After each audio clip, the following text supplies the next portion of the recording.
Yay! So you rocked out your party. So now it's time to talk about party closeout and follow up.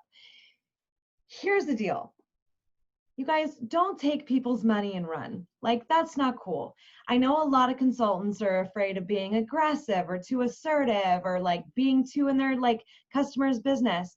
Listen, they ordered with you because they wanted to. They're excited about their products. You need to make it easy for women, right, to reorder with you. You've got to remember we're in the age of like Amazon and instant gratification and Target and Walmart and Costco and like anybody can get anything whenever the heck they want. So if you're not making it easy to order with you, real talk, they're going to find it somewhere else. So all of your party closeout just kind of continues to build on the relationship that you kind of started to create with your customer, whether it be online, at a virtual party, at an in-home party, it doesn't matter, right? It's just kind of building upon that.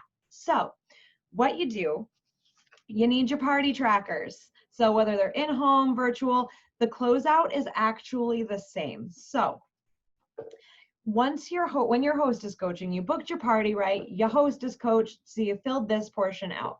You'll notice the party trackers all have this little line right here.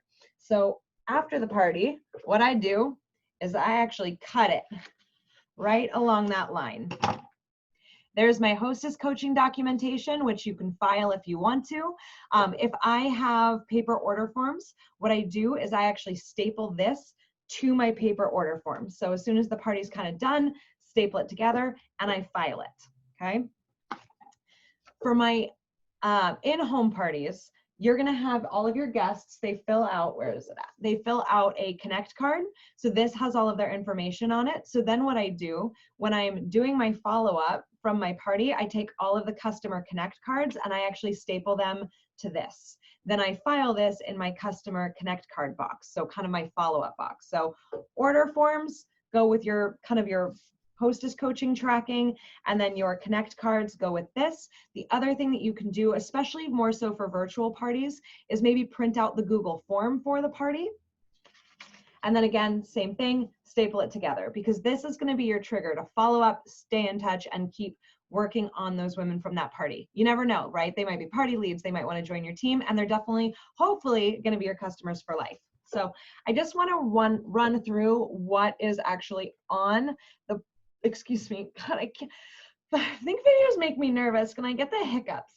And I just get one. It's so bizarre. Okay, so first part of the closeout, double check friend requests. So you should be sending out friend requests to women that are invited to the parties, especially if they're in groups. That's one of my favorite things about using a group is they're not inviting necessarily like 500 women. So you can send out some friend requests. You can ask them to friend request you. So just double check, see if there's any pending or any women maybe that didn't accept, send it again. Then add friends from the party or add women from the party to your Facebook groups. Okay, so that's part of the reason why I love to get them to add me as a friend. You can always remove them as a friend afterwards if you want to, but if they accept my friend request, it means that I can go in and I can add them to my VIP group. Next step, especially for in-home parties and if you carry inventory, so this order might shuffle around a little bit, you guys have to mail your $100 VIP coupons, your 100 nut VIP letters. If it's not going in their order, make sure that you are mailing it to them. So there's a little trigger on there for that. Place the party order, right? Obviously, if you're placing the order through the COO, you got to do it. So do that. Enter the party orders into the COO. So I know that we don't talk about this system a whole bunch.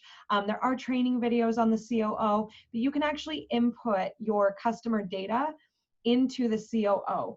So you put in the party information, you can put in the customers. If you want to, you can even put in what they ordered if you want to track that. If not, don't worry about it. It just takes a little bit more time to do it that way if you want to.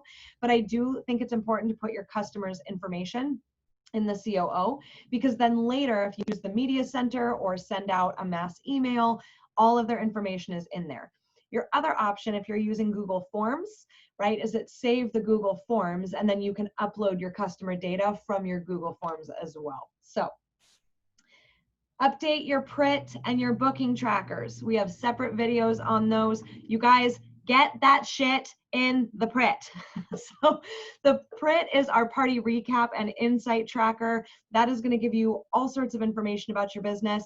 This is just your reminder to go in and finish, filling that little tracker out, and then put your parties in the booking tracker. So with the 3 bookings postcard or the 3 bookings incentive, right? If you're booking parties at your parties, the booking tracker is going to help you keep track of your bookings. This also helps hold me accountable, because if I have 1 or 2 parties where I'm not booking parties, I can have a little come to Jesus moment with myself and make sure that I'm getting parties booked at my parties. You also want to make sure that you are starting any new party trackers, right? So if you booked any parties at this party, you need to make new ones for your parties that are coming up, so that, again, you know what to do. And then ship all of your orders and then file your party. So we'll talk about the filing in a little bit, but those are all of the main kind of tasks for your follow-up and your kind of your party close. Then the follow-up itself is where you're actually going to be in touch with your customers. So with these, just like your hostess coaching, you remember how you have your planner, whether it looks like this or it's a regular planner, it's not crazy town, doesn't matter, but you take your planner, and just like you put in your hostess coaching, right? Before the party, you're going to put in your after the party. 1 week, 2 weeks, 3 weeks, 5 weeks, and 8 weeks after the party, so that you know when to be in touch. So just put, let's say this is Crystal P's party. Crystal P, 1 week follow-up. Crystal P, 2 week follow-up. Crystal P, 3 week follow-up. So put this in your planner so that you remember to do it. All of this stuff is in your Dropbox under the party closeout and follow-up document. It is exactly the same as your hostess coaching and postscript.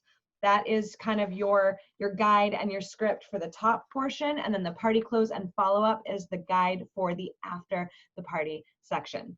You guys, I don't feel like we can emphasize enough that if you are in touch with your customers, if you provide killer customer service, if you stay in their face, if you get them in your Facebook group, if you get them on your Facebook, you will absolutely have customers for life.